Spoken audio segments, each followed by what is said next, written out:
Hi everyone, it's Miss Staley and welcome to our video tutorial for the Unit 2 test remediation process. What our goals are for today are to review the content in Unit 2 and also to go over the remediation process that I use in American literature. It is assumed at this point that you have already taken the test, are dissatisfied with your grade, and want to enter the remediation loop to try to improve your overall test score. So let's begin with the literature. We start shortly after the Puritans and pick up with the more protest writing that moves us from the Great Awakening to the Enlightenment period. We start with Equiano and Wheatley, who were two slaves. We move into Thomas Paine and Ben Franklin, who are starting to look at how to improve society and individuals. And then we wind up with the Declaration of Independence and the Star-Spangled Banner as we fight for independence. This is a time of revolution in the colonies. The colonists want to separate from England, and they're starting to view themselves as people who do not need to just survive. They're ready to thrive. They can take care of themselves, their community, and their country, and they no longer need British rule or British taxes to help them or tell them what to do. So as we look at the writings, we start to see protest. I can do it on my own. And you'll see that a lot in Common Sense, which is Thomas Paine's pamphlet. And you also see a little bit of a different type of protest in Equiano's first-person narrative concerning on a slave ship. But these are people who want to be separate from England. As we enter the Age of Enlightenment, our thinking begins to change as colonists. We are really looking at life not only just through the eyes of God, but through truth, government, our individuality, our humanity, and our literature.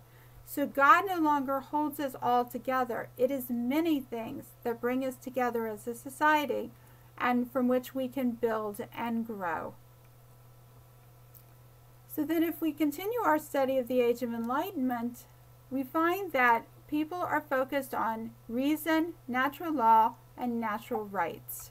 Our Enlightenment types of literature also become more diverse and focus on pamphlets, poems, narratives, and autobiographies.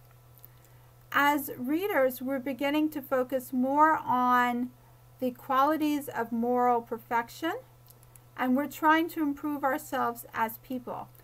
Ben Franklin wrote about the virtues and how he can use them to improve himself. He looked at industry or hard work, frugality, saving our money, humility, and also silence as a way to improve ourselves as individuals. And then by improving ourselves as individuals, we then will improve ourselves as a colony. So if you look at Poor Richard's Almanac, which is one of Franklin's writings, he uses a lot of aphorisms, which are quick-witted little sayings. And what he's trying to say when he's looking at putting order into your life, the aphorism that he chooses is early to bed, early to rise, makes a man wealthy, healthy, and wise. Thomas Paine took a little bit of a different journey with his protest literature. He was really pushing at separating from England completely, and that would make the colonists a much stronger unit. So while Franklin wanted to improve as individuals, Paine wanted us to improve as a society, and he wanted us to break away from the mother country. And Paine used a number of persuasive techniques in order to make his argument. He most commonly used argument, counter-argument, where you present both sides of an argument. He also used appeal to authority, emotional appeals, and logical appeals. So he tried to grab his reader through both emotion and their reasons.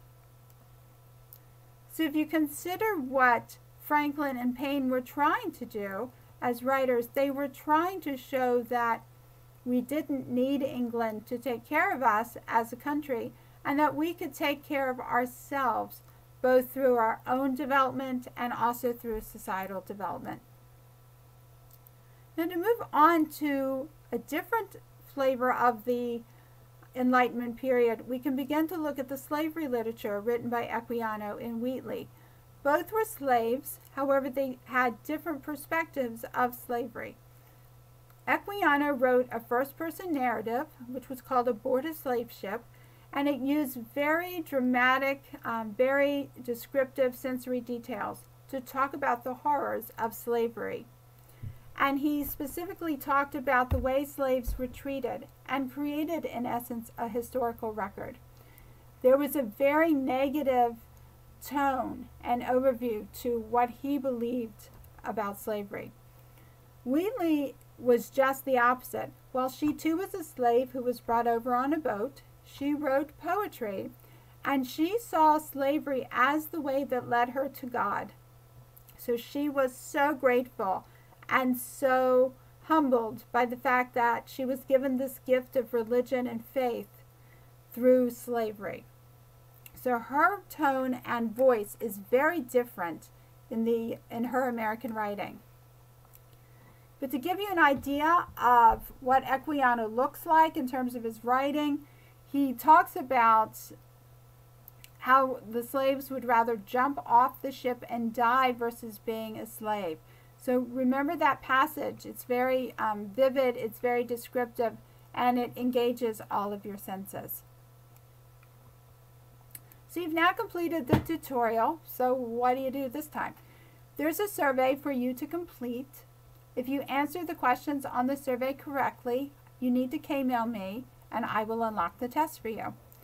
If you take the test a second time and you are still not satisfied with your grade, then you need to meet with me in Blackboard, preferably during office hours, and I'll help you figure out where you're making your mistakes. So I hope you enjoy the remediation process that I use in American Lit. And as always, this is brought to you by me, Miss Staley, and Sebastian the Wonder Cat. So peace, love, and American Lit. Bye, everyone.